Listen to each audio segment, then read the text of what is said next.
أشهد أن لا إله إلا الله وحده لا شريك له وأشهد أن محمدا عبده ورسوله أما بعد فأعوذ بالله من الشيطان الرجيم بسم الله الرحمن الرحيم الحمد لله رب العالمين الرحمن الرحيم مالك يوم الدين إياك نعبد وإياك نستعين اهدنا الصراط المستقيم صراط الذين أنعمت عليهم غير المغضوب عليهم ولا الضالين. Bismillahirrahmanirrahim. Hazreti Halifatul Masih peti, da Allah bude njegov pomagač, je rekao poslije hudbe na kojoj sam rekao da sam završio da govorim o Hazreti Ebu Bekru radijallahu anhu i u vezi ashaba koji su učestvovali u bitci na Bedru. I kako god mnogi aspekti u vezi života ashaba koje sam već spominjao su znači još istraženi i rekao sam ili da ću ih spomenuti na hudbi, na nekim drugim hudbama, ili kada se budu printale ove hudbe u vezi ashaba da ću dodati te detalje u tu znači objavu. Neki ljudi su mi pisali da su znači imali mnogu korist od ovih hudbi i da također ovi ostali detalji trebaju biti spomenuti na hudbi. I onda sam se odlučio da znači također spomenem ove detalje na hudbama, tako da veći dio ljudi može da ih čuje. U svakom slučaju sada ću da spomenem znači dodatne detalje u vezi Hazreti Hamze radijallahu anhu koji je bio amidža časnog poslanika sallallahu alejhi ve sellem i koji je bio mnogo drag poslaniku sallallahu alejhi ve sellem. Iz mnogih detalja to možemo vidjeti, kao iz detalja kada je Hazreti Hamza znači postao šehid. A možda nekad ovi neki detalji koje ponovo navodim, možda sam ih spomenuo u prošlosti. U jednom hadisu se spominje da je poslanik sallallahu alejhi ve sellem mnogo volio ime Hamza.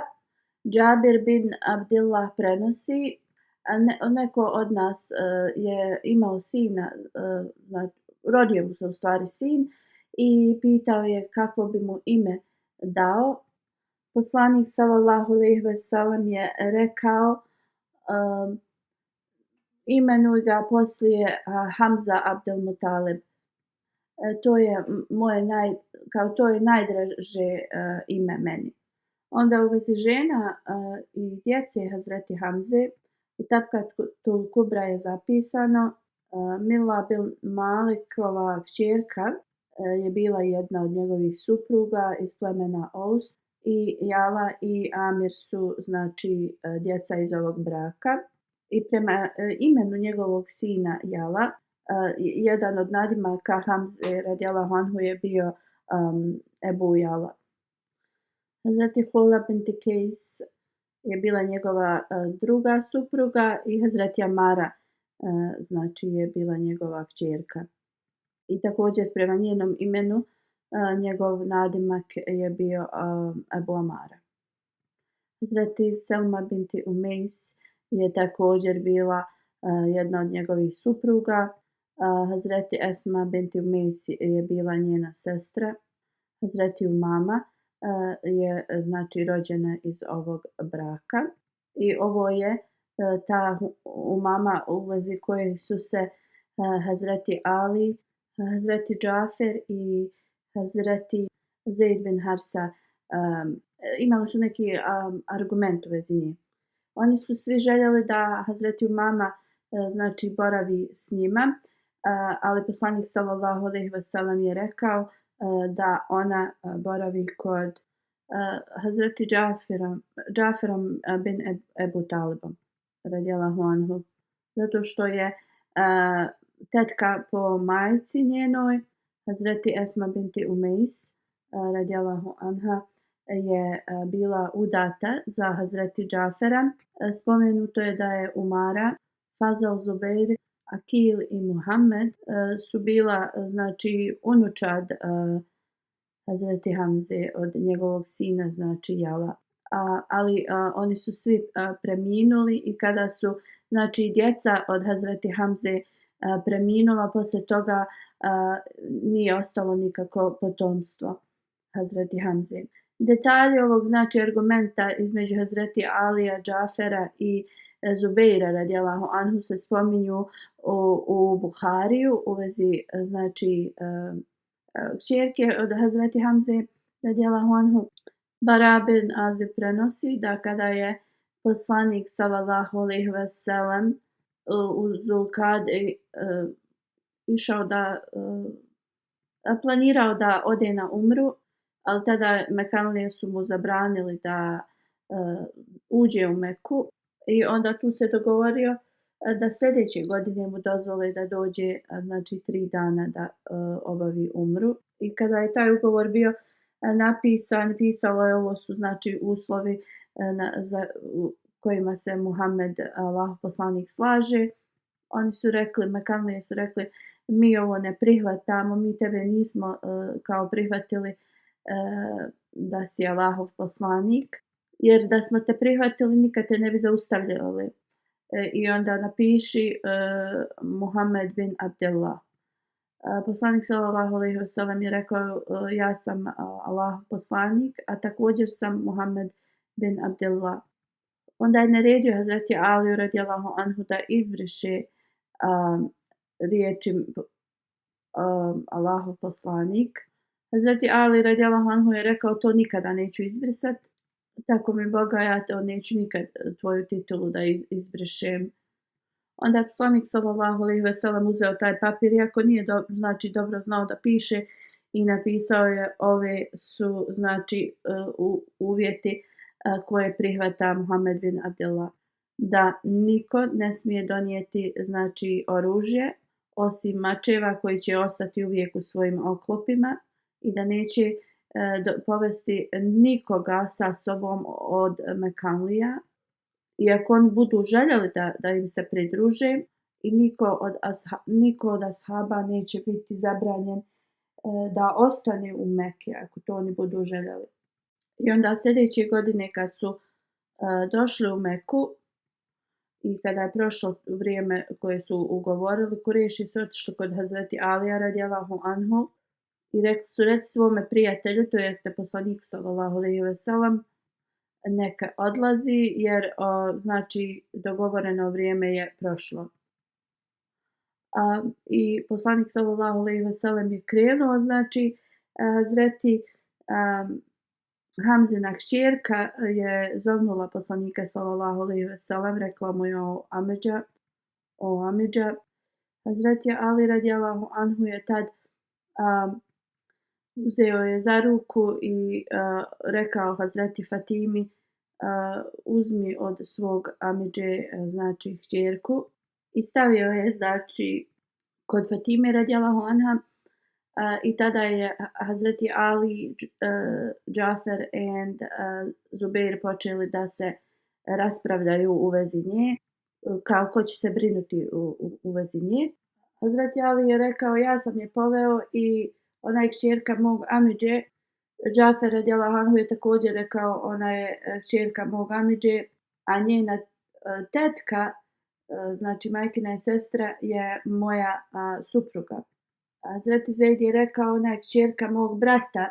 Onda je poslanik sallallahu alejhi ve sellem odlučio u vezi ovoga da ona treba da boravi sa tetkom, znači majkinom sestrom, i rekao je da tetke po majici su, imaju status kao majke. Rekao je Hazreti Aliju, ti si moj, ja sam tvoj. Rekao je Hazreti Džaferu da si sličan po mom izgledu i ponašanju. Hazreti Zejdu je rekao ti si brat i prijatelj. Hazreti Ali je upitao zar ti nećeš oženiti kćerku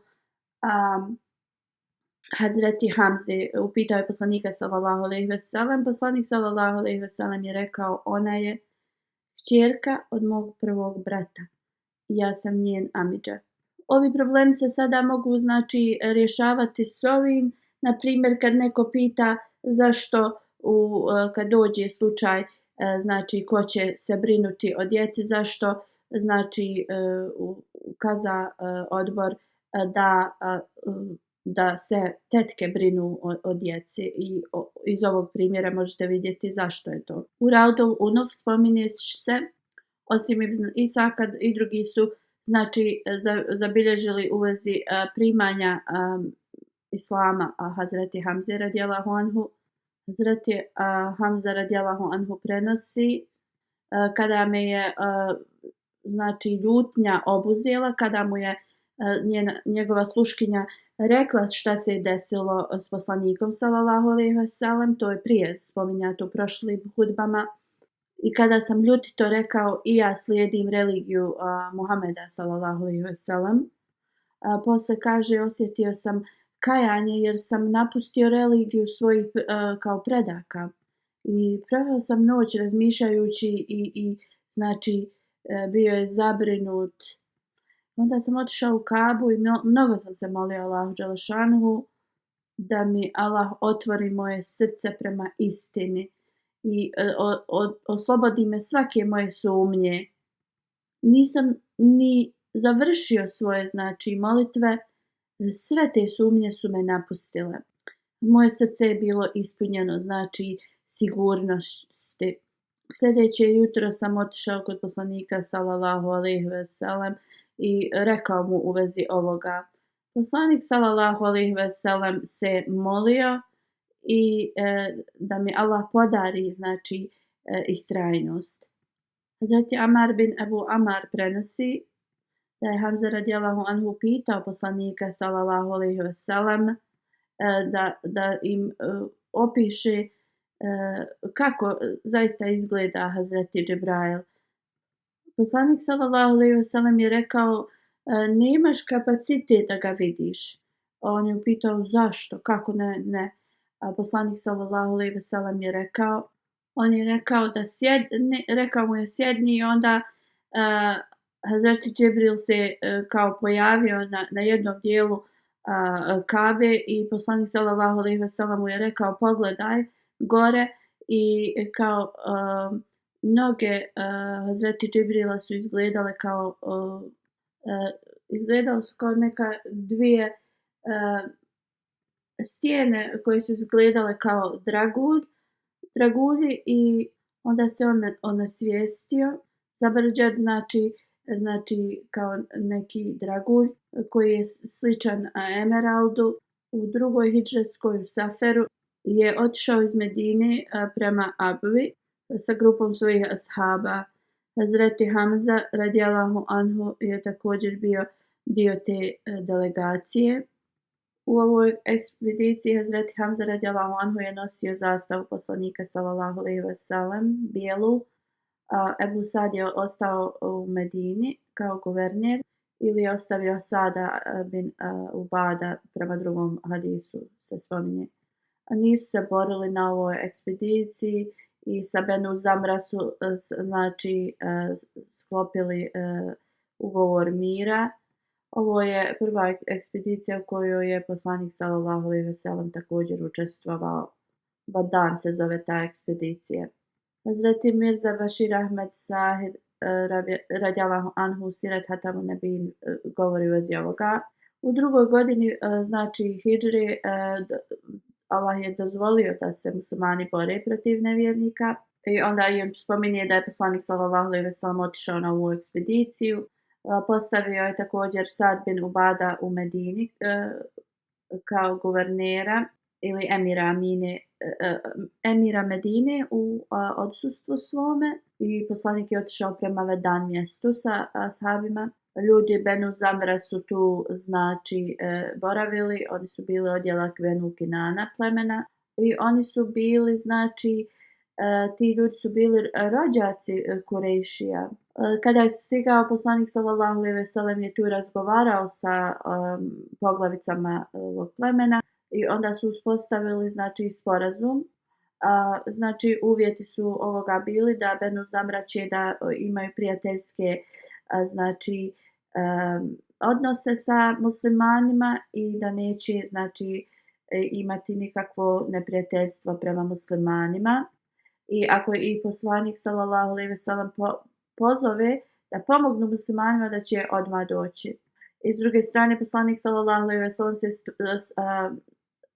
prihvatio iste uslove za muslimane, da će biti prijateljski i također da će im pomagati. I oni su ovo potpisali. I nakon 15 dana poslanik sallallahu alejhi ve sellem se vratio u Medinu. U ovom mjestu Vadan, to selo je gdje je poslanikova majka preminula. Poslije ovoga u Džemadil Ula, kada su dobili vijesti u vezi Mekanlija, poslanik sallallahu alejhi ve sellem je krenuo sa ashabima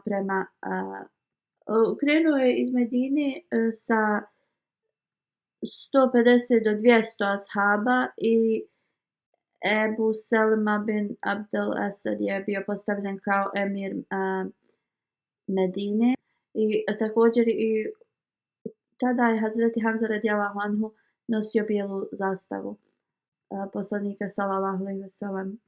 I onda su znači stigli do Ušera koji je bio blizu Jembu. Iako se borba protiv Kurejšija nije tad desila, poslanik sallallahu alejhi ve sellem je potpisao sporazum sa Benu Mutlid, isti znači uslovi kao što su bili za Benu Zamra.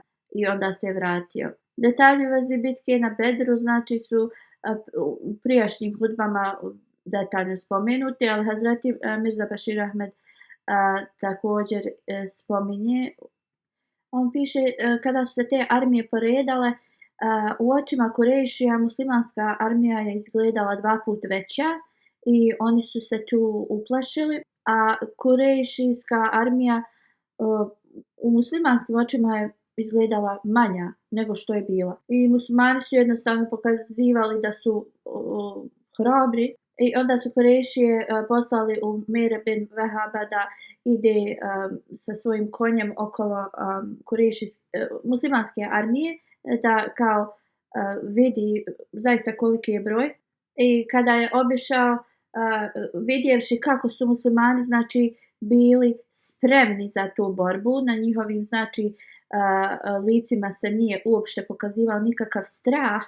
Kada se vratio, rekao je: o Kurejšije, ja nisam vidio ljude da sjede na tim kamilama, već je smrt sjedila na njima.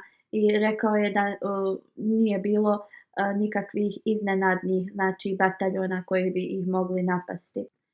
I tada su Kurejšije, znači kad su čuli ove vijesti, jednostavno još uplašeniji postali. Suraka je tad bio prisutan i kad je čuo to, on je znači pobjegao. I kada su ga pokušali da ga zaustave, ovi Kurejšije, on je rekao: ja vidim ono što vi ne vidite. Hakim bin Hazam, kad je čuo znači ove vijesti, došao je Utbi bin Rabi. Rekao mu je u vezi Amara Hazramija kao: ti trebaš da platiš tu osvetnu kaznu i kao zar to nije bolje i da se mi vratimo. I kao zauvijek ćeš ostati kao čovjek dobrog imena. Utba tada, koji je bio također preplašen, se odmah složio s tim i rekao je: na kraju svega ovi muslimani, mi smo rođaci, da li kao je u redu da brat na brata digne mač i otac protiv sina. I rekao mu je: idi kod Ebu Džehela i reci mu ovo. Utba je znači tad ponovo počeo da znači ubjeđuje svoje ljude da nije u redu da se bore protiv svojih rođaka i da trebamo kao da se vratimo i ostavimo Muhameda. i neko on kao se dogovara sa plemenima iz Arabije. I također je rekao nije lako se boriti protiv ovih muslimana. On kaže ako možete me nazvati kukavicom, znači ja nisam, ali možete da vidite da su ovi ljudi kao spremni da kupe smrt. Kad je poslanik sallallahu alejhi ve sellem primijetio Utbu, i rekao ako iko od Kurejšija posjeduje neku čast, zaista je onaj koji jaše na onoj crvenoj kameli. I ako ljudi ti budu slušali njegov savjet, onda će zaista imati koristi od toga. Kako god kada je Hakim bin Hizam došao kod faraona ljudi, to jeste Ebu Džehela, Ebu Džehel je rekao, sada Utba vidi rođake ispred sebe. Onda je pozvao Amir Hazramija, brat od Amr Hazramija. Da li si čuo šta tvoj kao prijatelj Utba govori? Pogotovo kada se radi o osveti tvog brata, on je postao vrlo uznemiren, ljut, počeo je da dere odjeću sa sebe i govorio je moj brat nije kao još osvećen. I onda njegovim postupkom Kurejšije su postali vrlo uznemireni i mržnja se ulila u njih ponovo. I na način na koji je Ebu Džehel govorio i Utba je postao uznemiren i u ovakvom stanju je poveo svog brata i sina uza se i krenuo je sa armijom nevjernika. I prema arapskoj tradiciji on je zvao na dvoboj. Nekoliko ensarija su krenuli na dvoboj s njim, ali poslanik sallallahu alejhi ve sellem ih je zaustavio. I rekao je Hamza ustani, Ali ustani, Ubejda ustani. Znači sve trojica su njih bili vrlo bliski rođaci poslanika sallallahu alejhi ve sellem, znači njegova rodbina i želja je bila da njegova rodbina budu prvi koji idu prema ovom strahu. Kada su Utba i ovi Mekanlije kada su vidjeli ensarije da idu, oni su rekli šta mi znamo u vezi vas, pošaljite naše ljude. Hamza, Ali i Ubejda radijallahu anhu su onda krenuli. Ubejda bin Mutalib se borio protiv Velida, Hamza protiv Utbe, a Ali protiv Šeba. Hamza i Ali od dva poteza su ubili svoje protivnike.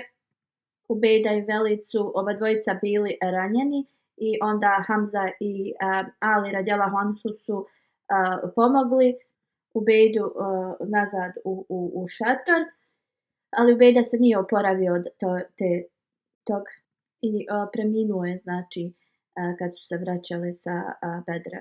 Tuima bin Adi je također bio ubijen na Bedru i Hamza radijallahu anhu ga je ubio. On je isto bio jedan poglavica od Kurejšija.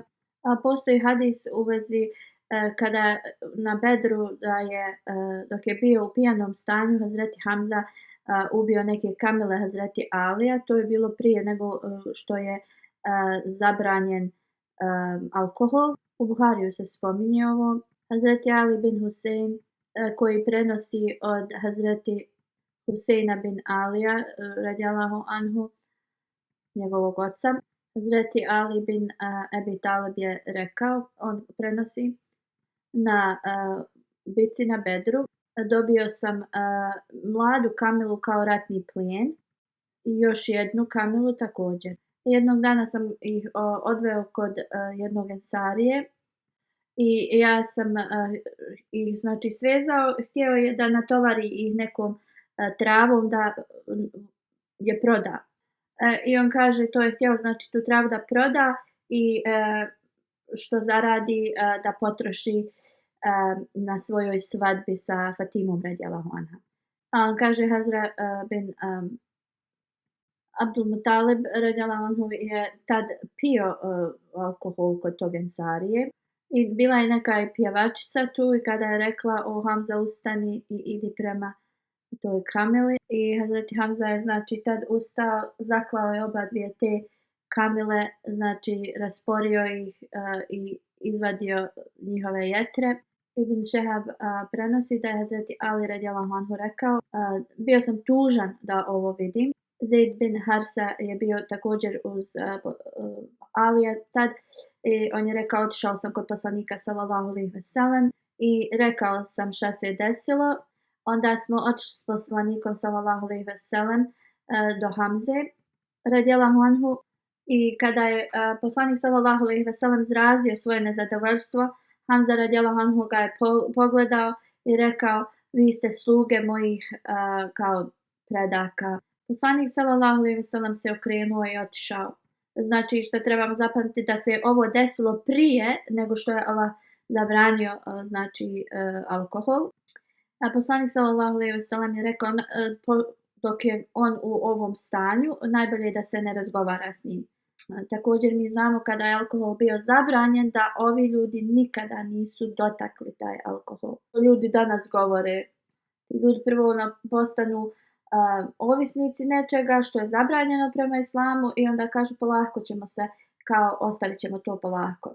I to je bilo što se desilo zaista da Hazreti Hamza radijallahu anhu je bio postiđen šta je rekao. Poslije toga znamo da je Hazreti Hamza radijallahu anhu bio na čelu svih znači žrtvovanja i borbi. Poslije bitke na Bedru, kada su krenuli na ekspediciju Benu Kenka, Hazreti Hamza radijallahu anhu je nosio ponovo bijelu zastavu poslanika sallallahu alejhi ve sellem. Hazreti Mirza Bešir Ahmed Sahib radijallahu anhu ovo objašnjava detaljno. On piše kada je poslanik sallallahu alejhi ve sellem se doselio u Medinu, tu su bila znači 3 plemena koja su bila u najvećem broju, Benu Kenka, Benu Nazid i Benu Kureza. Oni su bili svi jevrejska plemena.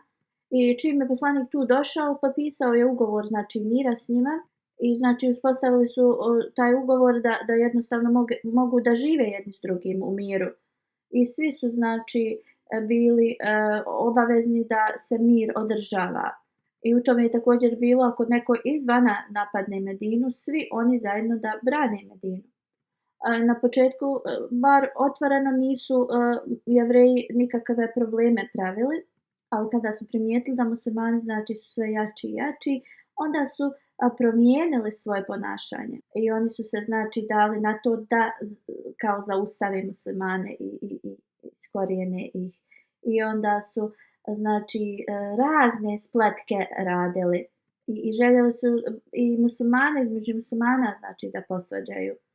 I postoji hadis da jednom velika grupa Hazređ i plemena su sjedili jedni s drugima i razgovarali su lijepo.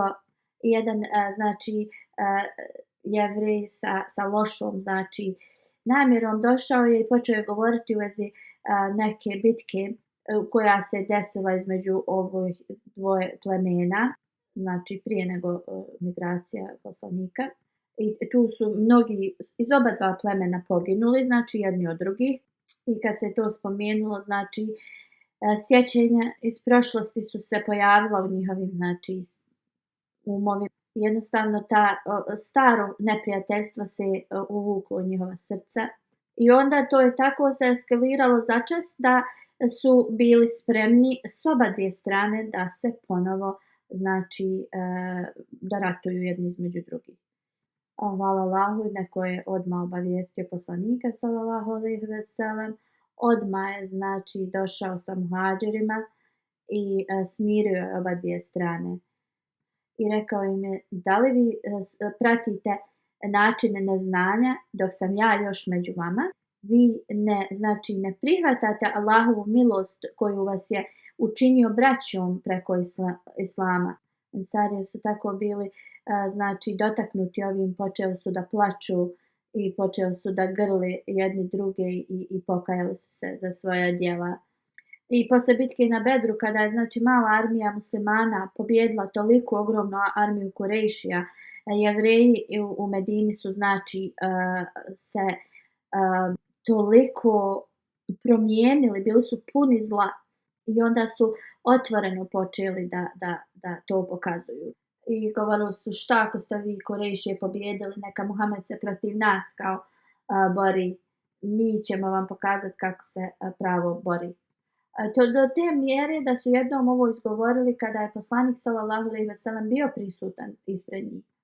U hadisu jednom se prenosi da kada se poslanik sallallahu alejhi ve sellem vratio sa Bedra, on je pozvao te Jevreje i znači obratio im se i pozvao ih u islam također i znači upozorio ih na to što rade i znači ti Jevreji su odgovorili tad poslaniku: o Muhammede, sallallahu alejhi ve sellem, kao izgleda da si ti postao arogantan poslije što si ubio nekoliko Kurejšija. Ti ljudi znači nemaju iskustva u ratovanju i da se ti boriš protiv nas, zašto bi upoznao prave kao borce. U jednom hadisu se prenosi da je Talha bin Bara rekao je: ako ja preminem po noći, nemojte zvati poslanika sallallahu alejhi ve sellem po noći da izlazi iz svoje kuće, jer ne želim da ga Jevreji ubiju zbog moje smrti. Znači, poslije bitke na Bedru Jevreji su otvoreno počeli da pokazuju znači svoje neprijateljstvo. I Benu Kenka, pošto je bilo to najveće jevrejsko ili najmoćnije pleme, oni su prvi počeli znači da prekršaje rade u vezi tog ugovora. Historičari pišu da je Benu Kenka bilo prvo pleme koje je prekinulo sporazum.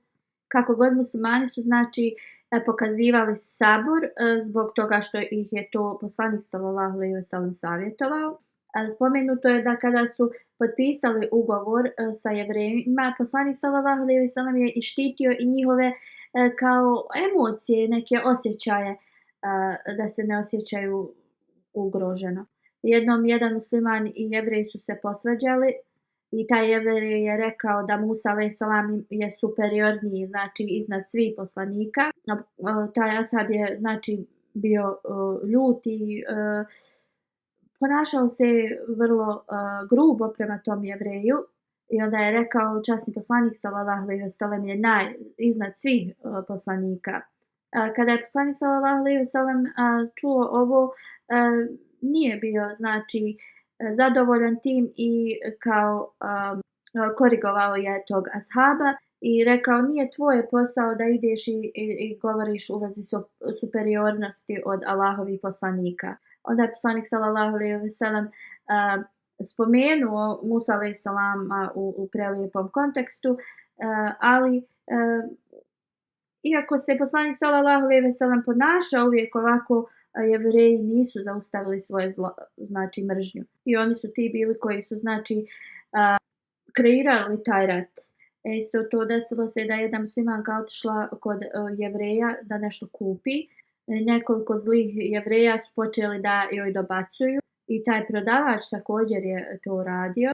I on je nešto svezao njenu haljinu, nešto uradio, da kada je ona krenula, njeno znači donji dio tijela haljina je otkrila i oni su počeli tu da se ismijavaju. Ta muslimanka je znači zatražila pomoć. Neki musliman je bio tu i ubio je tog znači prodavača poslije njihove znači borbe. I onda su Jevreji ubili tog muslimana. I onda oni su se s obje strane pripremili za borbu. Poslanik sallallahu alejhi ve sellem je došao i upozorio Jevreje da ovo se ne može dešavati. I oni su znači umjesto da se pokaju, da iskažu bar da im je žao, oni su ponovo prijetili i rekli su: nemoj da vi se kao postanete arogantni zbog toga što ste pobjednici na Bedru. I kao ako se budete borili protiv nas, vidjet ćete ko su pravi znači borci. I onda, zato što nije mu ostalo ništa drugo, krenuo je poslanik sallallahu alejhi ve sellem sa svojom vojskom prema znači tvrđavi Benu Kenka. I opet da bi se oni ispravili ili pokajali, oni su bili spremni za rat. I to je kada su Jevreji i muslimani se znači prvi put borili. I prema tom tradiciji te borbe tad jedna znači grupa bi bila u svojoj tvrđavi, druga bi ih okupirala i onda bi znači kad bi god prilika se stvorila, neki manji napadi bi se dešavali i to bi bilo dok ili ovi koji su okupirali jednostavno bi napustili ako nisu mogli da probiju tvrđavu ili dok se ti iz tvrđave ne bi predali. I Bennukenka je naravno bila u svojoj tvrđavi, 15 dana znači okupacija je bila od muslimana i onda Bennukenka kad jednostavno nisu vidjeli drugi izlaz, otvorili su kapije svoje tvrđave i oni su rekli ako sva njihova imovina će onda da pripada muslimanima, da se kao da ih obećaju da ih neće ubiti, ali prema njihovom zakonu jevrejskom, znači kada bi neko ovo ovako uradio, jevrejski zakon nalaže da svi budu ubijeni. I također u prvom ugovoru je bilo da njima se sudi po njihovom znači vjerskom zakonu. Kako god, zbog znači naravi poslanika sallallahu alejhi ve sellem i pošto je ovo bio njihov kao prvi prekršaj, poslanik sallallahu alejhi ve sellem nije im dao presudu po njihovom tom zakonu. I poslanik znači je njima naredio da se iseli i to je bio vrlo blaga znači kazna za ono što su oni učinili. Pogotovo što u to vrijeme je bilo vrlo lako da se pleme premjesti iz jednog mjesta u drugo, posebno ako nisu imali znači neke svoje velike usjeve ili zemljište i slično, a Bennukenka to nisu imali. I znači to cijelo pleme je znači bilo dozvoljeno da se odseli. I to je bilo radi sigurnosti Medine i oni mogu su slobodno da odu negdje i da žive na nekom drugom mjestu. Bennukenka je znači u miru otišlo iz Medine i negdje su se kao naselili prema Siriji. Ubada bin Samit je znači dobio dužnost da ih isprati, tu Bennukenka, i onda se znači kada su oni u miru otišli, on se vratio. Ratni plijen, znači tada je bilo neko oružje ili neki znači alat kojim su se oni bavili. U vezi Bennukenka neki hadisi prenosi kada su Jevreji otvorili znači vrata te svoje tvrđave, poslanik sallallahu alejhi ve sellem je htio da kazni one muškarce koji su učestvovali u ovome, ali Abdullah bin Salul, znači vođa onih licemjera, ga je nagovorio da to ne uradi, ali ne postoje znači dokazi da se ovo zaista desilo i mnogi historičari odbacuju ovo. I u drugim hadisima se jasno znači dokazuje da su oni prije nego što su otvorili Bennukenka te kapije, oni su tražili uslov da oni budu sačuvani. I znači nemoguće je da bi poslanik sallallahu alejhi ve sellem njima obećao jedno, pa mislio drugo, a treće kao da ga neko promijeni u mišljenje. I znači ovo je ne možemo da primimo ovako. Iako poslanik sallallahu alejhi ve sellem im je oprostio, ali u Allahovim znači očima oni su bili ti prekršajnici koji su bili puni zla i kaže se da kada su se oni naselili to mjesto, godinu dana poslije epidemija je bila neka i to pleme je znači cijelo izumrlo. Ovo se desilo u Zulhidža u drugoj hidžretskoj godini i Hamza radijallahu anhu je nosio znači zastavu muslimana tada.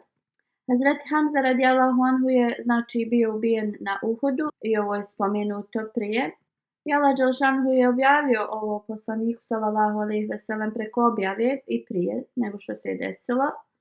Enes bin Malik prenosi da je poslanik sallallahu alejhi ve sellem rekao: sanjao sam, ja sam kao išao za nekom kravom i vrh mog mača je bio slomljen i on kaže iz ovog sna sam protumačio da ću ja da ubijem kravu ljudi, to jeste komandanta tih ljudi, a što se tiče znači da je njegov mač bio slomljen na vrhu, to je protumačio da će neko iz njegove porodice da bude ubijen. A poslanik sallallahu alejhi ve sellem je ubio Talhu koji je bio komandant idolopoklonika, ali tada je također Hamza radijallahu anhu bio ubijen. Lice Hazreti Hamze radijallahu anhu je bilo znači iskasapljeno, njegov nos, uši su nedostajale, njegov stomak je bio rasporen. Poslanik sallallahu alejhi ve sellem je bio vrlo uznemiren kada je ovo vidio. I kao prenosi se da je rekao, ako mi Allah podari pobjedu, 30 kao njihovih ljudi ću da kao uradim isto. Prema drugom hadisu se kaže da je rekao da će to uraditi 70 njihovih ljudi. Poslije toga sljedeći ajet časnog Kur'ana je objavljen.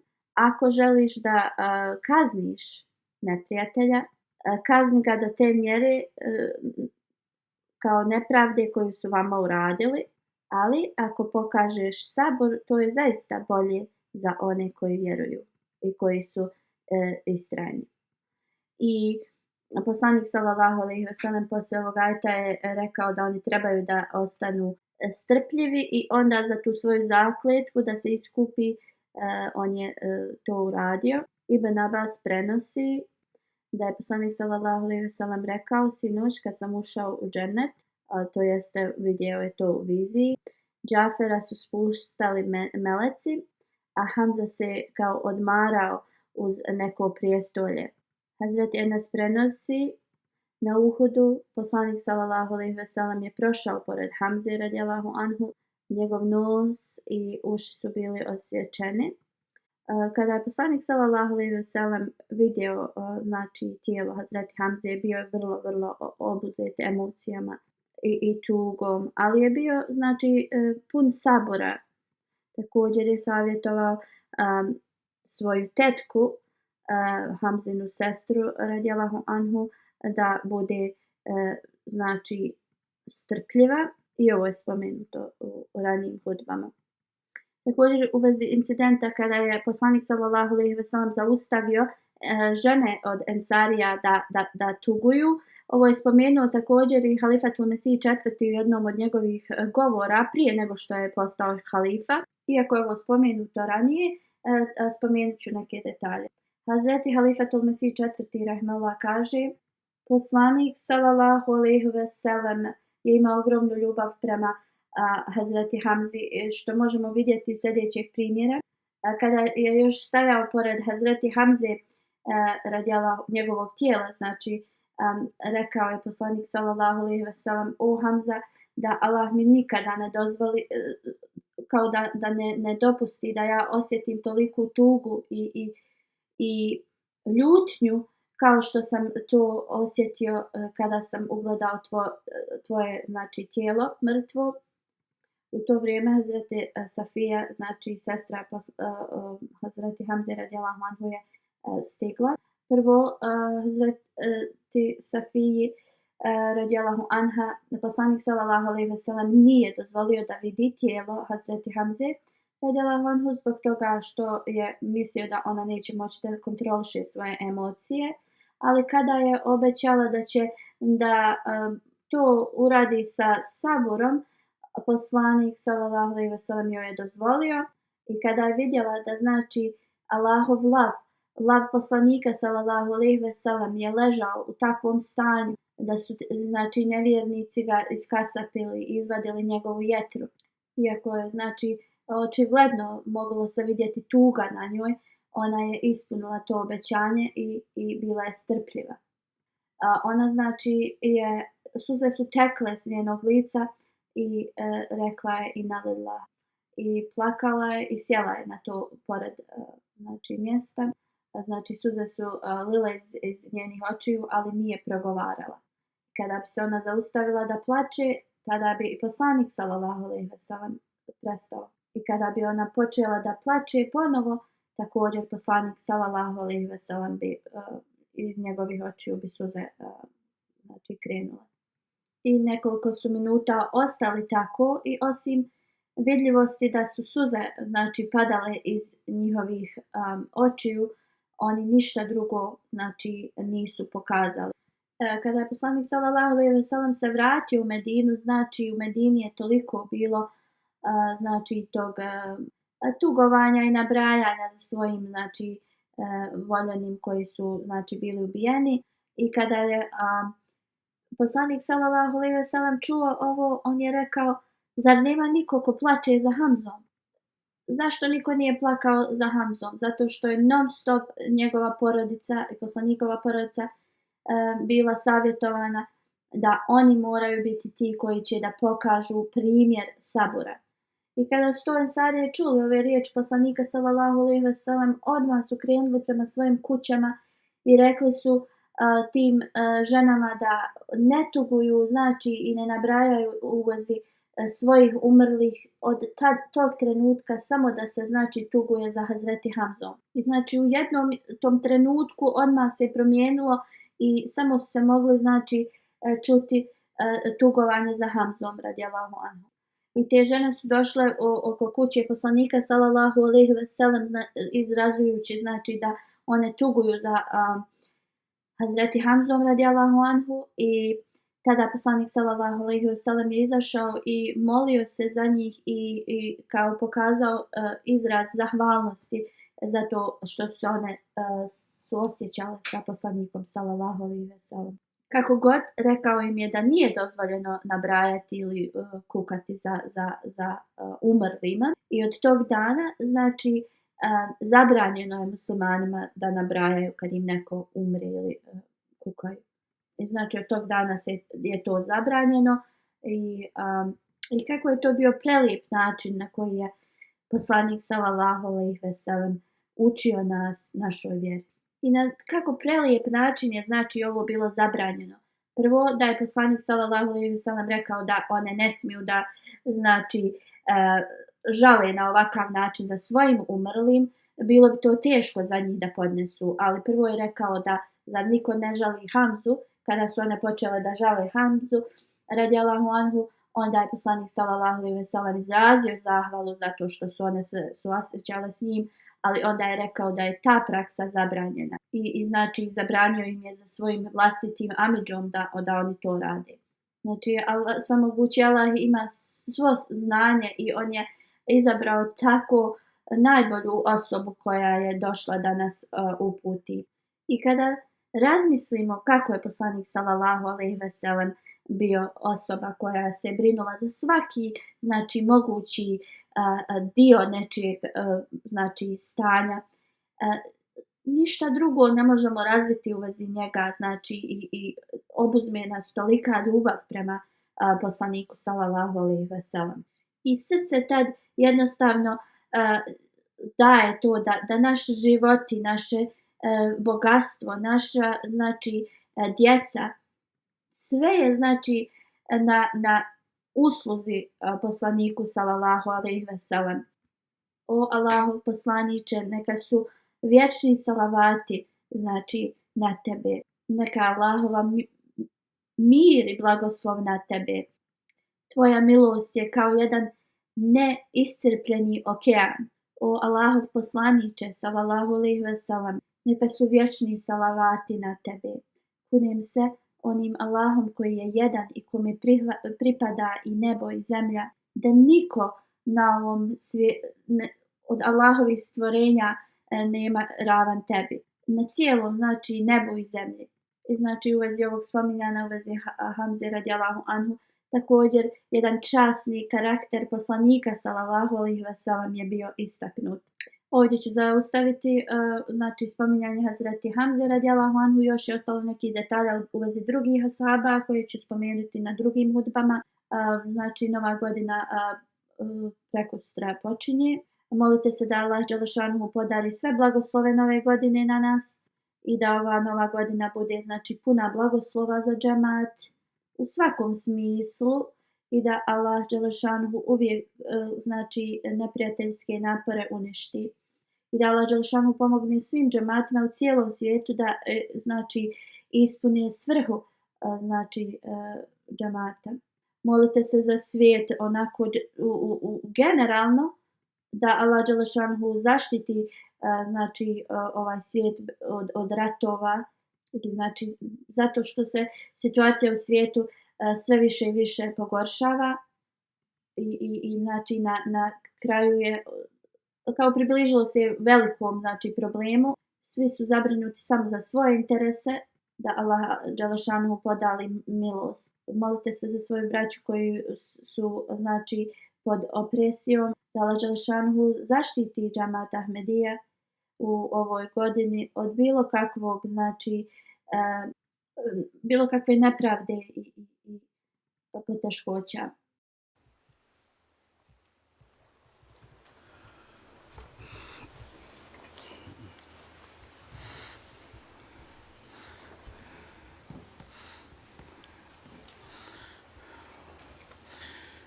الحمد لله نحمده ونستعينه ونستغفره ونؤمن به ونتوكل عليه ونعوذ بالله من شرور أنفسنا ومن سيئات أعمالنا من يهده الله فلا مضل له ومن يضلل فلا هادي له ونشهد أن لا إله إلا الله ونشهد أن محمدا عبده ورسوله عباد الله رحمكم الله إن الله يأمر بالعدل والإحسان وإيتاء ذي القربى وينهى عن الفحشاء والمنكر والبغي يعظكم لعلكم تذكرون اذكروا الله يذكركم وادعوه يستجب لكم ولذكر الله أكبر.